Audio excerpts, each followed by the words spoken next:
Hi friends, welcomes to my channel Tinku special. బాగున్నారా friends? ఈరోజు మనం టింకు స్పెషల్లో మటన్ కుర్మాని తయారు చేద్దాం రండి. మటన్ కుర్మా ఫ్రెష్ మటన్ ఒక 30 కేజీ తెప్పించుకున్నాను. అందులో 2 నల్లీలు కూడా వేశారు. చూడండి ఎంత ఫ్రెష్గా ఎంత బాగుందో. అప్పుడప్పుడు కట్ చేసింది మటన్ అన్నమాట. దీనిలో ముందుగా మనం పసుపు 1 స్పూను, ఒక 2 స్పూన్లు కారం, అంటే కొద్దిగా మీరు తగినంత కారం వేసుకోవాలి. కారం ఒక్కోసారి ఎక్కువ కారం ఉంటుంది, తక్కువ కారం ఉంటుంది. కారం మాత్రం చూసి వేసుకోవాలి. తర్వాత ఒక 4 స్పూన్లు పెరుగు వేసుకోవాలి. తర్వాత అల్లం వెల్లుల్లి ఫ్రెష్గా దంచింది, కచ్చా పచ్చాగా దంచింది వేసుకోవాలి. తర్వాత కొద్దిగా నెయ్యి వేసుకోవాలి. కొత్తిమీర పుదీనా కూడా వేసుకోవాలి. ఇవి మొత్తం వేసుకొని మనం దీన్ని చక్కగా కలుపుకొని ఒక అరగంట పాటు నానబెట్టుకోవాలి.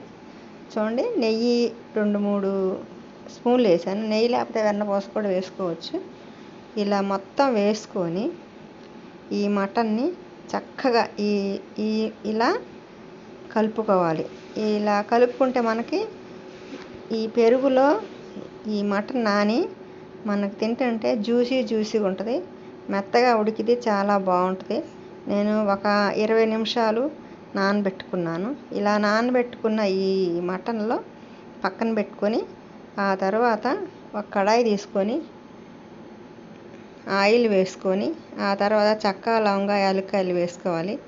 ఆ తర్వాత మనం ఉల్లిపాయ, పచ్చిమిర్చి వేసుకొని ఇలా చక్కగా ఎర్రగా వేయించుకోవాలి. పచ్చిగా వేయించుకుంటే సద్ది వాసన వస్తుంది కూర, అందుకని మనం కొద్దిగా ఎర్రగా వేయించుకోవాలి. దీంట్లో కరివేపాకు, కొత్తిమీర, 2 పుదీనా రెబ్బలు వేసి ఇలా వేయించుకుంటున్నాను. ఈ ఉల్లిపాయ, పచ్చిమిరపకాయ ఇవి కూడా చక్కగా వేయించుకొని మనం ఇందులో కొద్దిగా నెయ్యి వేసుకోవాలి. ఇలా కొద్దిగా నెయ్యి వేసుకుంటే ఈ మటన్ కుర్మా చాలా టేస్ట్గా ఉంటుంది. నేతితో వండితే పెరుగు, నెయ్యి వేస్తున్నాం కాబట్టి దీని టేస్ట్ చాలా డిఫరెంట్గా చాలా బాగుంటుంది. ఇలా కలిపి పెట్టుకున్న ఈ మటన్ని మనం ఈ వేయించిన ఉల్లిపాయలు, పచ్చిమిర్చిలో వేసేసుకొని ఇట్లా బాగా ఒక 2-3 నిమిషాలు కలిగి పెట్టుకోవాలి.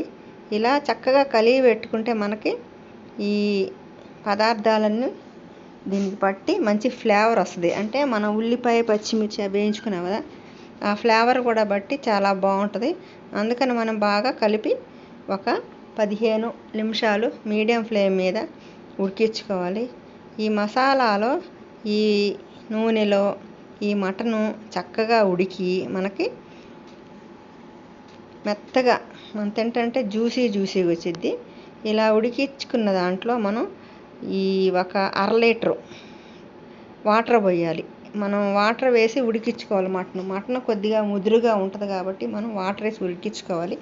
మీకు ఇలా వాటర్ వేసి ఉడికించుకోవటం ఇష్టం లేకపోతే కుక్కర్లో వేసి ఉడికించుకొని కాస్త వాటర్ వేసుకొని మనం షార్వా ఉంచుకోవాలి. ఇట్లా నేనైతే కుక్కర్లో వేయకుండా డైరెక్ట్గా ఈ కడాయిలోనే వండుతున్నాను కాబట్టి నేను కాస్త ఎక్కువ వాటర్ వేసుకుంటున్నాను. తర్వాత కొబ్బరి పొడి వేయాలి, కొబ్బరి పేస్ట్ కాదు. కొబ్బరి, కొద్దిగా జీడిపప్పు, 2 బాదం గింజలు మొత్తం కలుపుకొని కొద్దిగా ఒక 2 స్పూన్లు వేసుకొని ఇట్లా మళ్ళీ కలిగి పెట్టుకోవాలి. ఇలా కలిగి పెట్టుకుంటే ఈ కొబ్బరి కూడా కొద్దిగా అందులో ఉడికి మనకి కొబ్బరి కూడా మనకి కూర సద్ది వాసన రావడానికి కారణమైంది కాబట్టి ఇలా ఈ మటన్లో వేసి చక్కగా కలుపుకోవాలి. ఇలా కలుపుకున్న దాంట్లో మనం ఈ 1/2 లీటరు వాటర్ని వేసి బాగా ఒక 20 నిమిషాలు మీడియం ఫ్లేమ్ మీద బాగా ఉడికించుకోవాలి. ఎందుకంటే మటను తొందరగా ఉడకదు. ఇది ఉడకాలంటే కొద్దిగా టైం పట్టిద్ది. అందుకోసం మనం ఇలా ఉడికించుకోవాలి. ఇలా ఉడికించుకున్న దాంట్లో హోమ్ మేడ్ గరం మసాలా వేసుకోవాలి. తగినంత ఉప్పు చూసుకొని ఉప్పు వేసుకోవాలి. ఎందుకంటే అంతకుముందు మనం కలుపుకునేటప్పుడు ఉప్పు వేసుకున్నాం కాబట్టి ఉప్పు చూసి వేసుకోవాలి. తర్వాత కాస్త కొత్తిమీర వేసుకొని ఇంకొక 10 నిమిషాలు మీడియం ఫ్లేమ్ ఉడికించుకుంటే మనకి మటన్ కుర్మా రెడీ అయిపోద్ది. ఇది పుల్కా, రోటీ, మళ్ళీ ప్లెయిన్ రైస్లో చాలా బాగుంటుంది. నేనైతే ప్లెయిన్ రైస్ చేసుకున్నాను. ఇలా ఉల్లిపాయ పక్కన పెట్టుకొని ప్లెయిన్ రైస్ వేసుకొని మటన్ కుర్మా వేసుకొని తింటుంటే ఆహా ఏమి రుచి, తినరా మైమర్చి అన్నంత టేస్టీగా ఉంటుందండి. మీరు ఒకసారి ఇలా ట్రై చేసి చూడండి, నాకు కామెంట్ పెట్టండి ఎలా ఉందో. Please like, share, subscribe my channel. Thank you friends, thank you all.